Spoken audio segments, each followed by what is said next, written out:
मैं हूं की दूसरी डेफिनेशन क्या है? I am alive. हमारे अंदर, सबके अंदर एग्जिस्टेंस का भाव रहता है। I exist, I am alive. तो कहते हैं ये प्योर होनेपन का sense of existence, sense of presence, इसी का नाम है चेतना, कॉन्शियसनेस। सदगुरु निसर्गदत्त महाराज डायरेक्टली आपको चेतना क्या है उस पर ला करके आ जाती है। कहते हैं शरीर आपका अनुभव है, आप शरीर का अनुभव करते हो चेतना में।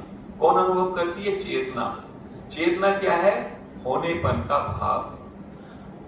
मन को भी आप अनुभव करते हैं, विचार आते जाते रहते हैं, वो भी एक अनुभव है। बुद्धि के निर्णय, वो भी अनुभव है। और इवन मैं, कहते हैं जो ये ईगोइक मैं है, इस झूठा मैं, ये भी एक उसी में से अनुभव है। इसके पीछे मैं हूं में हैपन इंपॉर्टेंट है, जो हमारे अंदर, सबके अंदर एक सेंस ऑफ एग्जिस्टेंस है कि मैं हूं। मैं उसमें साइलेंट है, हैपन, एग्जिस्टेंस या प्रेजेंस। कोई व्यक्ति हमेशा, आप देखो कि सब चीजें हमारी बदली, बचपन से आप लगाओ, आपका परिवेश बदला, आपका देह बदली, आपका मन बदला, आपकी इंद्रियों की पावर बदली, आपकी कहानियां बदली, लेकिन आपका होना, आपकी उपस्थिति, आपकी कॉन्शियस प्रेजेंस वो नहीं बदली। वो एक धागा है जिसके ऊपर ये सारी कहानियां चढ़ी हुई है। बचपन की कहानी, पढ़ाई की कहानी, आपके पेरेंट्स की, नाम की, रूप की कहानी उस धागे में है। वो चेतना का धागा है। वो चेतना ही ईश्वर का दूसरा नाम है। तो जो ये सेंस ऑफ एलाइवनेस है हमारे अंदर, इसकी अभी हम प्रैक्टिस कराएंगे।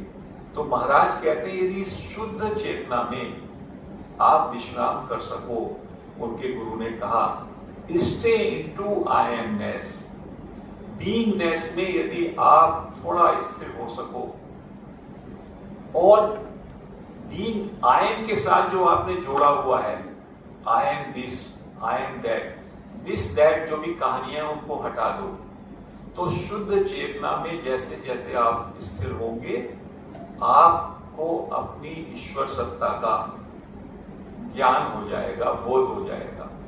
मैं हूं के साथ आपने I am this and that, अहम इदम, मैं हूं के साथ आपने बहुत सारी उपाधियां, बहुत सारे परिचय जोड़े हुए हैं।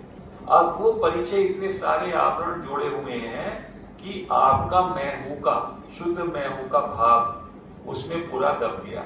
आप परिचय के ऊपर ही पूरा आपका जीवन चला जाता है, और आप अपने को, जो शरीर है, शरीर मन का परिचय, उसी से अपने को जोड़ लेते हो, उससे आइडेंटिफाई कर लिया, तो आपका जन्म हुआ और आपकी मृत्यु होगी।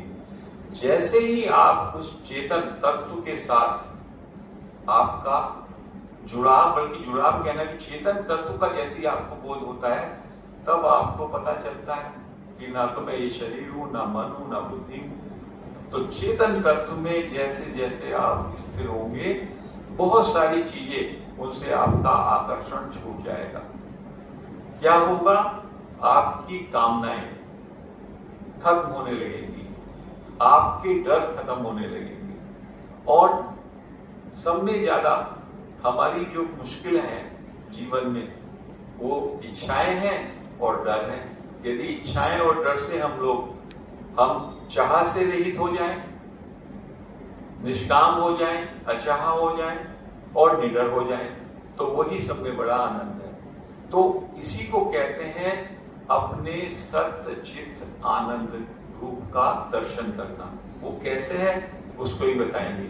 तो महाराज कहते हैं कि जब आप इस चेतन तत्व में स्थिर होने लगते हैं, या आपको आ जाता है, जिसकी हम प्रैक्टिस कराएंगे, तो फिर धीमे धीमे ऐसी स्थिति बनेगी कि इसमें ठहरने के बाद इससे भी जो और हायर स्टेट है, जिसको कहते हैं परब्रह्म, ये तो है व्यक्त, मैनिफेस्टेड, और ये शरीर आपको मिला इसलिए मैनिफेस्टेड ब्रह्मन, इसको कहते हैं ब्रह्म।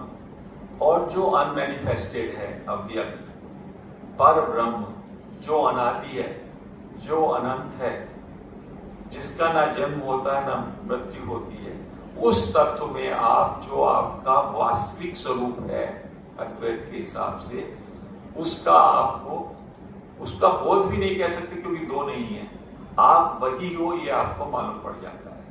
और जब आपको मालूम पड़ जाता है तो आप ऐसे देखते हो जैसे दूसरा व्यक्ति जब जा रहा होता है, शरीर छूट रहा होता है, ऐसे ही आपका शरीर छूटेगा।